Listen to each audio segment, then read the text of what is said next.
Assalamualaikum warahmatullahi wabarakatuh. Saya Ririn Sesti di sini akan membawakan materi pertama dari bab 5, yaitu tentang jenis-jenis rasio keuangan.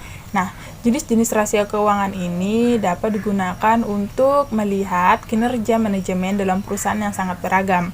Adapun jenis-jenis dari rasio keuangan yang pertama yaitu rasio likuiditas, rasio salvabilitas, rasio aktivitas, rasio profitabilitas, rasio pertumbuhan, dan yang terakhir yaitu rasio penilaian. Nah, yang pertama yaitu rasio likuiditas.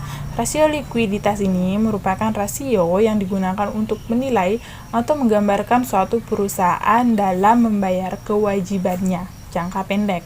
Adapun jenis-jenisnya, misalnya rasio kas, rasio lancar, rasio sangat lancar, dan perputaran kas. Terus yang kedua yaitu rasio likuiditas. Nah, rasio likuiditas ini merupakan rasio yang digunakan untuk menilai sejauh mana aktiva yang telah dibiayai oleh utang. Maksudnya adalah seberapa besar beban utang dalam perusahaan yang harus ditanggung dibandingkan dengan aktivanya. Terus yang ketiga yaitu rasio aktivitas.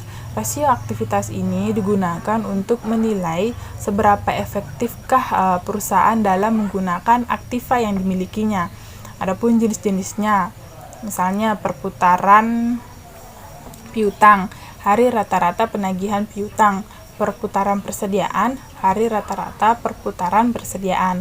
Terus yang keempat yaitu rasio profitabilitas. Nah, rasio profitabilitas ini merupakan rasio yang digunakan untuk menilai kemampuan suatu perusahaan dalam mendapatkan keuntungan. Misalnya profit margin, laba per lembar saham, seperti itu. Nah, yang kelima yaitu rasio pertumbuhan. Rasio pertumbuhan ini adalah rasio yang digunakan untuk menilai suatu kemampuan perusahaan dalam mempertahankan posisinya di tengah-tengah pertumbuhan ekonomi.